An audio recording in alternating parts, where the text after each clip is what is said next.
En uno de mis videos anteriores, hago una afirmación completamente absurda a primera vista, pero la explicaré en las siguientes líneas y, en particular, por el testimonio que aquí les doy.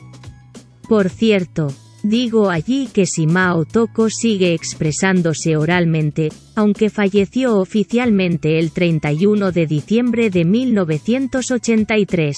Él mismo profetizó en una canción titulada Kolo Yakukamba WO, se lo anuncio con mucha antelación que también les presento un extracto. Dice lo siguiente: incluso si ya no soy del mundo de los vivos, seguirán escuchando mi voz.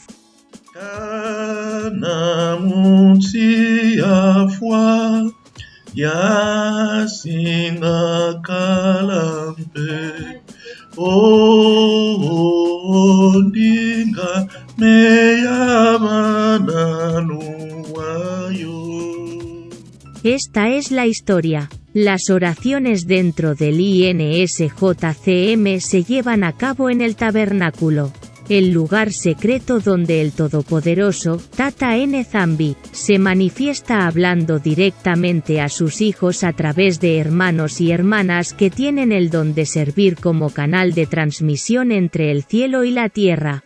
Estos se denominan vates. Esta palabra está en el origen del verbo vaticinare en latín que dio a vaticinar en español. El significado es predecir el futuro, hablar como un oráculo, profetizar. Luego, esa noche de julio de 2006, el espíritu se hizo cargo de un vate. Kiambote quieno, hola a todos responden al unísono, Kiambote. Mono y Simao Toko, sigue el vate. Yo soy Simao Toko. El espíritu sigue expresándose en Kikongo anunciando en sustancia. Yo, Simao Toko, vine a decir que voy a operar una maravilla que sorprenderá al mundo entero. Como hice en la antigüedad con Ciro, a quien llamé desde Persia y puse en el trono para que fuera poderoso en la tierra, preparé a un hombre en Babilonia, en los Estados Unidos. Este hombre es un hombre negro cuyo nombre significa preparado, predestinado, en Kikongo Kubama. Llamé a este hombre, este descendiente negro de un africano, para que yo, Simao Toko, pudiera colocarlo en el trono de Babilonia.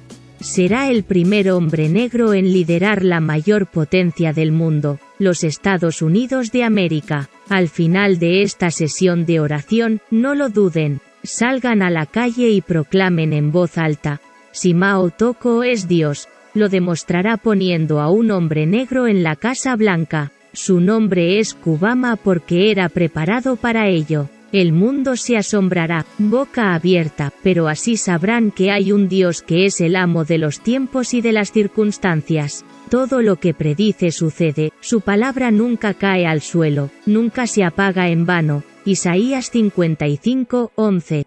Simao Toko es Dios. Os tomarán por tontos, pero no se preocupen, cuando la profecía se haga realidad, cuando Kubama se convierta en presidente de los Estados Unidos. Vendrán a ustedes y creerán que en verdad Dios está con ustedes. Zacarías 8:23. A pesar de estar sorprendidos, obviamente temerosos de fingir estar locos, los hermanos y hermanas que participaron en esta famosa oración se esparcieron por la calle gritando: Simao Toko es Dios, Simao Toko es Dios. Lo demostrará poniendo a un hombre negro en el trono de los Estados Unidos de América. Su nombre es Kubama porque fue preparado por el propio Simao Toko para convertirse en presidente. Sí, Simao Toko es Dios, lo que predijo se hará realidad. Nunca podría yo haber inventado una historia tan absurda y la única prueba de que es verdad la proporciona el diccionario Kikongo inglés del reverendo Holman Bentley, donde se puede leer la definición de Kubama.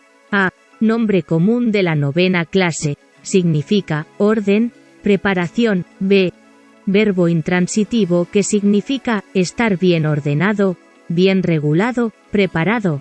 2 años después, El 20 de enero de 2009, Barack Obama prestó juramento como el 44º presidente de los Estados Unidos de América, para asombro del mundo entero, como predijo Simao Toko.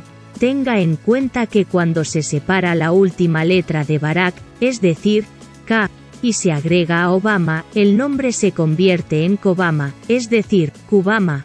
Solo una letra distingue los dos nomens exactamente como lo profetizó Simon Toko. Ingeta. Pastor Melo.